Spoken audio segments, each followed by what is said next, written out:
Viktor Gyökeres, Zubimendi, Saka, Noni Madueke.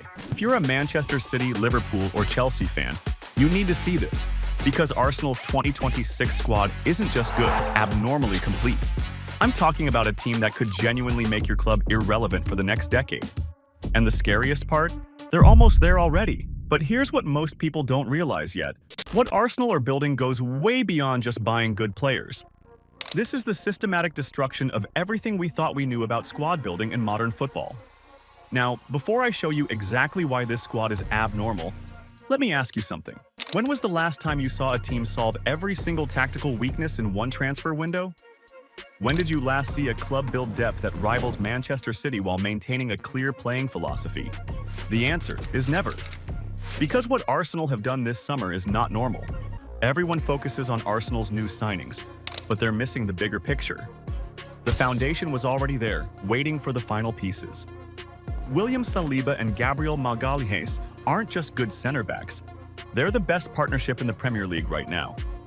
But here's what makes them abnormal. Most elite center back partnerships have one ball player and one destroyer. Think Van Dijk and Matip, or Stones and Dias. Arsenal have two center backs who can both defend like warriors and pass like midfielders. Saliba's progressive passing stats are off the charts, while Gabriel's aerial dominance gives them that physical edge. That's not normal. That's the foundation of something special. And I'll tell you why this matters in a moment. Because when you see how their new signings complement this foundation, you'll understand why other clubs should be panicking. Martin Zubimendi for £51 million from Real Sociedad. Now, most people see this as Arsenal buying a good midfielder. They're wrong. This is Arsenal completing the most devastating midfield in Premier League history. Let me explain why. Zubimendi isn't just any defensive midfielder. He's a player who helped Spain control the European Championship final. We're talking about someone who can dictate tempo, win the ball back, and spray passes under the most intense pressure imaginable. But here's where it gets abnormal. Arsenal already had Declan Rice, who cost them £105 million. Most clubs would think their midfield is sorted. Arsenal looked at Rice and said, "What if we had two players of this caliber?" Now imagine this. Rice driving forward with his incredible ball-carrying ability, while Zubimendi sits deeper, controlling the game's rhythm. Behind them, Martin Odegaard has complete freedom to create, knowing he's got two world-class players covering every blade of grass. That's not just a good midfield, that's a midfield that could dominate European football for the next decade. And I haven't even told you about the tactical flexibility this creates yet. The depth signing that reveals everything. Christian Norgaard for £15 million from Brentford. This might seem like the least exciting signing, but it reveals the most about Arsenal's abnormal approach to squad building. Here's what most people don't understand. Norgaard isn't just any signing. He's the direct replacement for Thomas Partey, and when you analyze their profiles, the similarities are striking. Both are defensive midfielders who excel at breaking up play. Both have the physical presence to dominate aerial duels, and both possess the technical ability to keep possession under pressure. But here's where it gets interesting. Partey, for all his quality when fit, has been plagued by injuries throughout his Arsenal career. Arsenal needed someone who could offer similar qualities, but with the reliability that Partey couldn't provide. Enter Christian Norgaard. Norgaard is Brentford's captain, a player who's been one of the Premier League's most consistent performers over the past 3 seasons. Like Partey, he's excellent at reading the game and making crucial interceptions. Like Partey, he's comfortable receiving the ball under pressure and starting attacks from deep positions. But here's what Norgaard offers that Partey couldn't: availability. This is a player who's missed just a handful of Premier League matches through injury in the past 3 seasons. When Arsenal need him, he'll be there. That reliability is not normal for a backup player. That's the kind of consistency you usually only get from your starters. And there's more. Norgaard brings something extra that even Partey didn't have: leadership qualities that come from being a Premier League captain. He's used to organizing defensive lines, communicating with teammates, and taking responsibility in crucial moments. That's not just a backup player, that's someone who can step in and maintain Arsenal's standards immediately. But here's the genius part of this signing, and why it reveals Arsenal's abnormal planning. Most clubs would be happy to have Norgaard as a starter. Arsenal is using him as squad depth.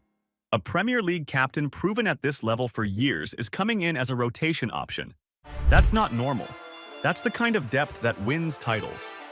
Why Arsenal need this defensive midfield? Depth. Now, some of you might be wondering, why do Arsenal need Norgaard when they already have Rice and Zubimendi? That's a fair question, but it shows you don't understand modern football's demands. First, let's talk about the fixture congestion. Arsenal are back in the Champions League, which means they could be playing up to 60 matches this season. That's more than one game per week for the entire campaign. Even the best players in the world can't maintain peak performance with that kind of schedule. Rice played over 50 matches last season, and you could see the fatigue affecting his performances toward the end of the campaign. Zubimendi is coming from La Liga, where the intensity is different from the Premier League's relentless pace. Having Norgaard means both players can be rotated without any drop in quality. But there's a tactical reason too. Rice and Zubimendi are both excellent players, but they offer different things. Rice is more of a box-to-box midfielder who can drive forward and contribute in attack. Zubimendi is more of a deep-lying playmaker who controls tempo from deep positions. Norgaard offers something different again. He's the pure destroyer, the player you bring in when you need to shut down the opposition's attack completely. Against teams like Manchester City or Liverpool, where you need maximum defensive stability, Norgaard could be the perfect option. And here's the abnormal part. Arsenal now have 3 different types of defensive midfielder, each offering unique qualities. Most teams struggle to find one reliable option in that position. Arsenal has created a situation where they can adapt their midfield to any tactical challenge. Think about what this means in practice. Against attacking teams, they can play Norgaard for maximum defensive security. Against teams that sit deep, they can use Rice's driving runs to break down low blocks. Against technical teams, they can use Zubimendi's passing range to control possession. That tactical flexibility is not normal. Most teams have their preferred midfield setup and hope it works against every opponent. Arsenal is building a midfield department that can solve any problem, face any challenge, and adapt to any situation. Another department that has seen a change is the goalkeeping department. Kepa Arrizabalaga for £5 million from Chelsea. I know what you're thinking. Kepa? Really? But this signing reveals something abnormal about Arsenal's planning. Most clubs panic buy goalkeepers when they need them. Arsenal bought a Champions League winner as backup. Think about that for a second. Kepa has played in World Cup finals, Champions League finals, and the biggest matches in football. Arsenal got him for the price of a decent championship player. But here's the genius part. This isn't about replacing David Raya. This is about creating competition that elevates everyone. When you have 2 world-class goalkeepers fighting for one spot, the level goes through the roof. And there's something else. Kepa's distribution is perfect for Arteta's system. His ability to play out from the back means Arsenal can maintain their possession-based approach regardless of who's in goal. That's not normal squad planning. That's thinking 3 moves ahead and talking about moving 3 steps ahead. Arteta has finally decided to get a number 9 after all of this. Now we get to the signing that should terrify every defender in England, Viktor Gyökeres. If this deal goes through and everything suggests it will, Arsenal will have solved their biggest problem in the most spectacular way possible. 97 goals in 102 matches for Sporting CP. Let me put that in perspective. That's better than a goal per game over 2 full seasons. In a competitive league, against teams that knew exactly how dangerous he was. But here's what makes Gyokeres abnormal. He's not just a goal scorer. Watch him play and you'll see a striker who can hold up the ball like a target man, create chances like a playmaker, and press like a midfielder. He's 3 players in one. Think about what this means for Arsenal's attack. Right now, they rely on Kai Havertz, who's a good player but not a natural striker. With Gyokeres, they get someone who can guarantee 25 goals minimum while making everyone around him better. Bukayo Saka suddenly has someone to cross to. Gabriel Martinelli or Eze, if the deal goes through, has a focal point to play off. Martin Odegaard has a target for his through balls. That's not just adding a player, that's transforming an entire attack. And here's the scary part for other clubs. Gyokeres is only 27.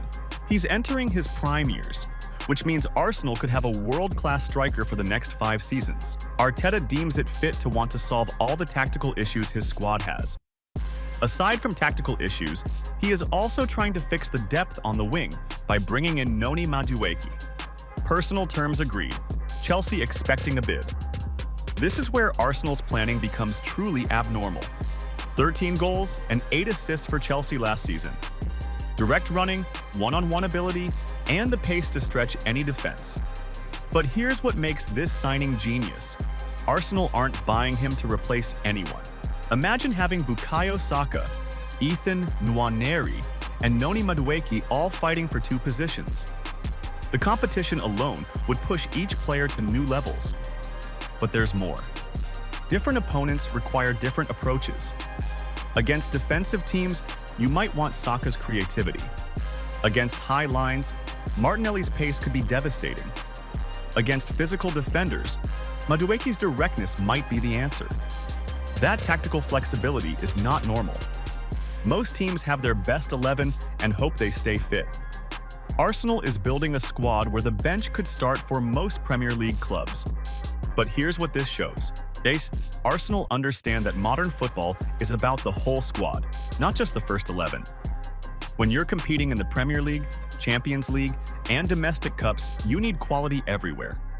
With this squad, the scariest part is their tactical flexibility. With Zubimendi and Rice, Arsenal can play a double pivot that's both defensively solid and creatively brilliant. But they can also switch to a single pivot with Zubimendi deep and Rice pushing forward. Or they can play all 3 of Rice, Zubimendi, and Odegaard in a midfield 3.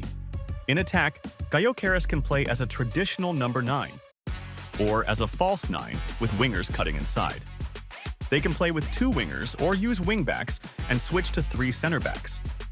This flexibility is not normal. Most teams have one system they're comfortable with. Arsenal are building a squad that can adapt to any situation, any opposition, any tactical challenge. And here's why this matters. In modern football, the teams that win titles are the ones that can solve different problems in different ways. Arsenal's 2026 squad can do that better than anyone. In the Champions League, you need depth because you're playing twice a week for months. You need tactical flexibility because you're facing different styles from different countries. You need experience because the pressure is unlike anything in domestic football. Arsenal's 2026 squad has all of that. Zubimendi has won the European Championship. Kepa has won the Champions League. Gyokeres has terrorized European defenses for 2 seasons. But here's what's truly abnormal. They're not just building a squad to compete in Europe. They're building one to dominate it. But what do you think? Is this team scary? Well, let me know in the comments, and don't forget to subscribe to the channel and check out our last video on Garcia. Thank you.